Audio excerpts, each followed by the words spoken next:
स्वागत है आपका आपके अपने चैनल समीर ट्यूटोरियल्स पे। तो आइए दोस्तों देखते हैं मुगल काल के बारे में कुछ महत्वपूर्ण प्रश्न जो बार बार एग्जाम्स में पूछे जाते हैं।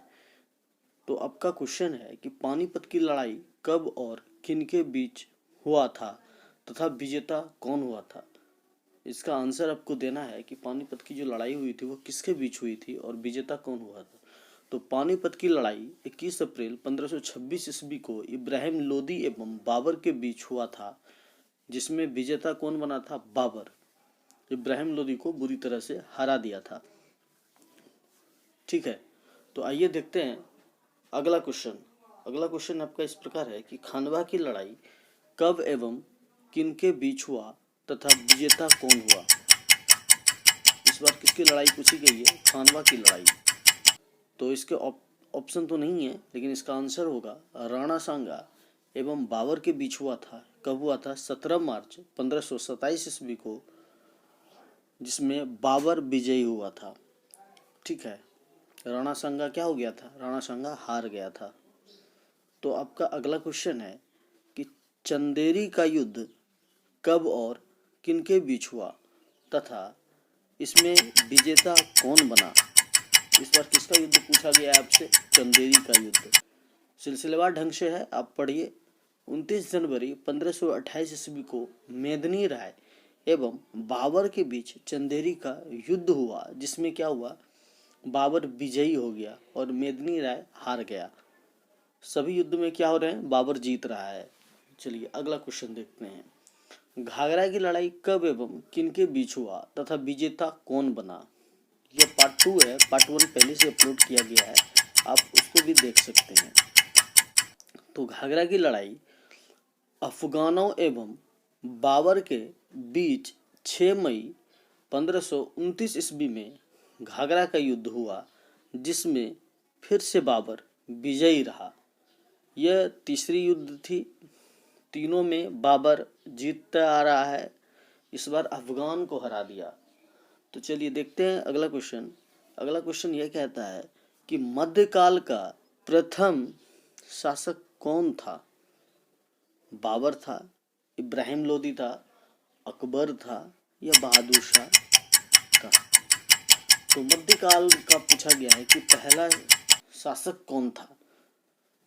तो इब्राहिम लोदी मध्यकाल का प्रथम शासक था। अगला क्वेश्चन देखते हैं। अगला क्वेश्चन कहता है कि बाबर ने कलंदर की उपाधि धारण की थी। किसकी उपाधि धारण की थी? कलंदर की। बाबर की उदंडता के लिए, बाबर की बुद्धिमानी के लिए, बाबर की उदारता के लिए या बाबर की विजयी के लिए बाबर ने जो यह उपाधि कलंदर की धारण की थी, तो किस लिए धारण की थी? तो इसका सही आंसर हो जाएगा कि बाबर की उदारता के लिए बाबर को कलंदर कहा गया है।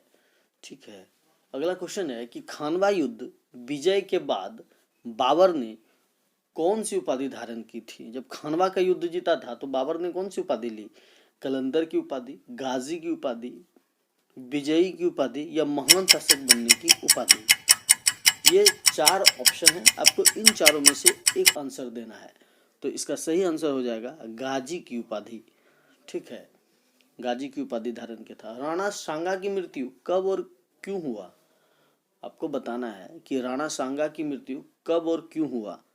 ऑप्शन है 30 जनवरी 1528 को जहर देने के कारण, 30 फरवरी 1526 को जहर देने के कारण, 30 मार्च 1527 को युद्ध में हार जाने के बाद और 30 जनवरी 1528 को युद्ध में हार जाने के बाद। तो इसका आंसर हो जाएगा 30 जनवरी 1528, जहर देने के कारण राणा सांगा की मृत्यु हो गई। ठीक है, तो आइए देखते हैं अगला क्वेश्चन।